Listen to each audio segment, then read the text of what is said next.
Hello, today I'm going to review the book Trainspotting by Irvine, Welsh.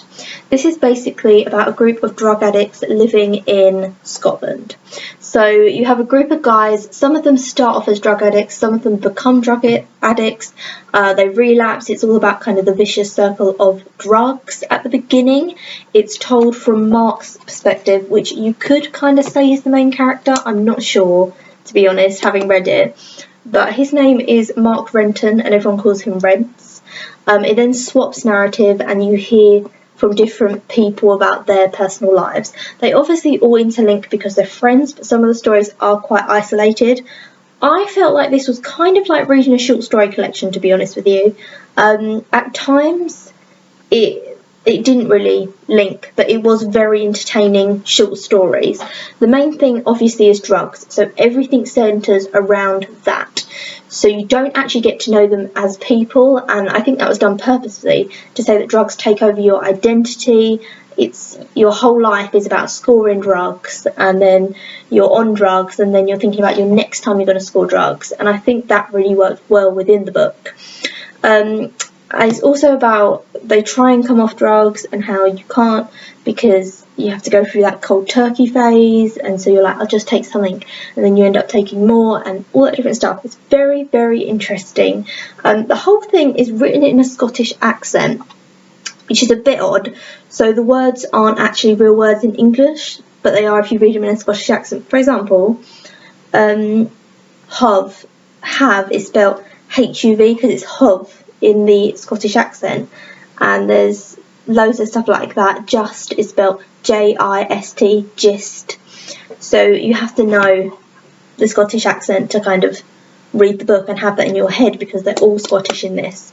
It talks a little bit about the people's families and how their families feel about their drug addictions. It was just really good, but as I said, I do feel like it was a short story collection as opposed to an actual novel. It was like a really good short story collection.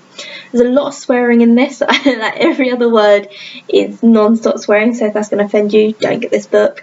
It's quite controversial at times. It kind of goes there as you would expect. It's a story about drug addicts and it's like no hold bars. It really does go there. It makes you feel very uncomfortable at certain times with the situations they get into. None of the characters are likeable. I think it's because they're drug addicts. They're really selfish and all they can think about is drugs. So you don't like anyone. That's the only thing as well, which I've never read a book where I've hated literally every character. And that's how I felt. I really hated them all. I didn't wish any of them well. And it was interesting. The majority of it is guys.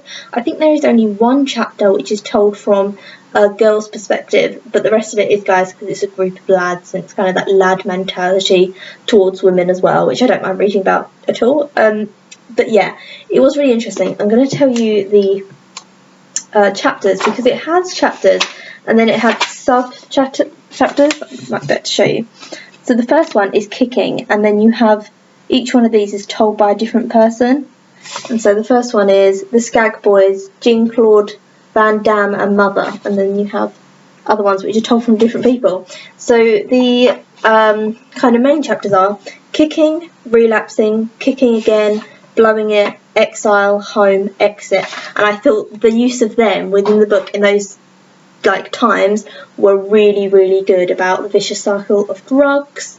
I thought this was a really, really good book. I really did. At the beginning, I found it a little bit slow because we're getting to know the characters and they do that thing where it's like, my name's Mark, but everyone calls me Rents, apart from my mum calls me this and my best friend calls me that. And it's like, whoa, just have one name for your characters. But I understand why they do it. It's, you know, people have nicknames. They all have nicknames. None of them use their real names, so you find out their real names, and you find out what their parents call them, and then what their friends call it.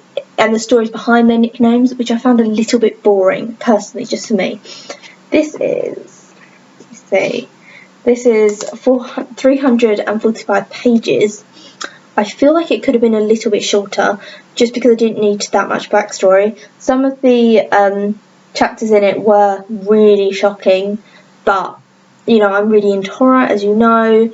I'm kind of okay with that. I think some people would find it really uncomfortable, especially when it comes to things with children. and like sexual things, not sexual things to do with children, just separately those two things. You know, people get very funny about that. But I think it portrayed drug addicts well, just in this whole thing as drugs become your whole world. You're no longer a person functioning. You don't care about your actions. You don't care if you hurt anyone else. And like, wow, it's a very powerful, fantastic book. It's also really funny, bizarrely. It's got a lot of dark humour. And you laugh at things that you think, I shouldn't be laughing at this, but the way it's written is so skillful. And because you know the characters so well, I thought it was really good. Another thing I would say is some of the characters, they were a bit too similar. So you had one that was really different, and then you had Mark, who's a little bit more gentle. And then there were a few of the characters that I didn't really... It felt like they were all the same. They could have just been one character in my eyes. But apart from that, I did really think this was a good book. I would definitely recommend picking it up. The first 100 pages are a bit much because you're getting to know everyone. But after that, it really goes. And there were a lot of shocks in this. A lot of stories. I was shocked, and it was just so well written. I thought it was really good. You never really find out why they're drug addicts, because, you know, people say that people aren't just drug addicts. There's a reason behind why they're drug addicts. And I'd say the reason for Mark is that he kind of looked around the world and was like, what is there? You know, you go to university, you get a job, you work, you marry, you have kids, you die. And he didn't really see that as something he wanted to do within life or wants to do within life. Just kind of the normality of life. But I don't know, I think you can choose your life and you can do whatever you want with it. You don't have to do what's socially acceptable for you to do. You can do whatever the hell you want. You know, it's a big wide world out there. But sitting around, it's not really going to come to you. So that's the one thing I would say about Mark's addiction, is I never quite understood that. But then maybe it was something to do with his brothers, relationship with his brothers. You know, there's a lot you could kind of analyse and look into it. But you didn't find out about why anyone else was on drugs or what had led them to drugs.